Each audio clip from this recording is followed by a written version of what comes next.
Hello दोस्तों, कैसे हैं आप सब। आज की हमारी कहानी है नालायक बहू। रोहित अपनी पत्नी निधि और पिता के साथ रहता था।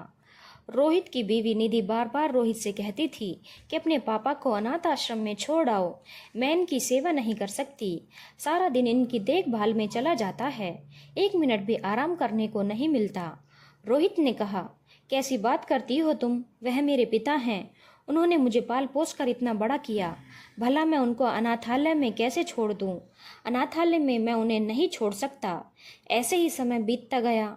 एक दिन उसकी बीवी निधि फिर बोली, आखिर पापा करते ही क्या हैं, वह घर पर पड़े ही रहते हैं और तुम्हारा भी पैसा लगता है उनकी दवाई में। उनको छोड़ दो ना अनाथालय में। मैं तुम्हारे बूढ़े बाप को नहीं संभाल सकती, उनकी देखभाल नहीं कर सकती, इसीलिए आप आज ही उन्हें अनाथ आश्रम में डाल दीजिए। बेटे का भी मूड बदल गया और वह अपने बूढ़े पिता को अनाथालय में डाल आया। बेटा जब अपने बाप को अनाथ आश्रम से छोड़कर वापस आ गया तो दोनों आपस में खुशी खुशी रहने लगे। कुछ महीने बीतने के बाद दीपावली का पर्व आने वाला था। रोहित ने निधि से कहा, अब तो दिवाली आने वाली है, क्यों न पापा को कुछ दिन के लिए अपने पास ले आऊं। उसकी बीवी ने तुरंत मना कर दिया। निधि ने कहा, नहीं, उनको यहाँ मत लाना। क्या करोगे उनको यहाँ लाकर, जहाँ है वहीं रहने दो। बेटा भी मान गया। बेटे ने कहा, ठीक है, कोई बात नहीं। एक दिन शाम को ऑफिस से आते समय रोहित ने सोचा, चलो दीपावली का पर्व आ गया है, पापा से मिलकर आ जाता हूँ। तभी उसकी बीवी का फोन आया और कहा, अपने बाप को यहाँ मत लाना, त्योहार पर भी घर आने की आवश्यकता नहीं है। मुझे शांति से जीने दो, मैं और नहीं कर सकती उनकी सेवा, वहीं रहने दो उन्हें।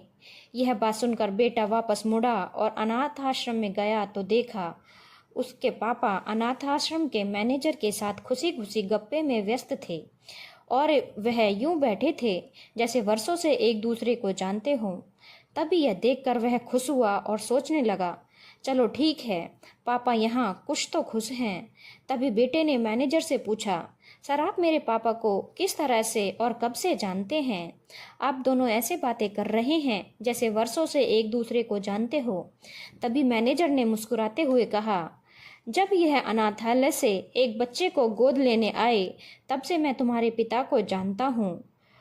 उस बेटे को यह बात सुनकर बहुत ग्लानि हुई, पीड़ा हुई और वह रोने लगा, क्योंकि वह बच्चा रोहित खुद था। रोहित अपने पापा के पैरों में गिरकर रोने लगा और खड़ा होकर अपने पिता को गले से लगा लिया। बेटे ने कहा, मैं इतना बुरा हूँ, जिसका कोई नहीं था उसको आपने अपना बेटा बनाया, मुझ जैसे अनाथ को, और एक मैं हूँ जिसने अपनी पिता को अनाथ आश्रम में छोड़ दिया। बेटा उसी वक्त अपने पिता को अनाथ आश्रम से लेकर चला गया। तब उसे एहसास हुआ कि पिता अपने बच्चों से कितना प्यार करते हैं। जिनके माँ बाप जिंदा हैं वह दुनिया के सबसे अमीर और संपन्न लोग हैं।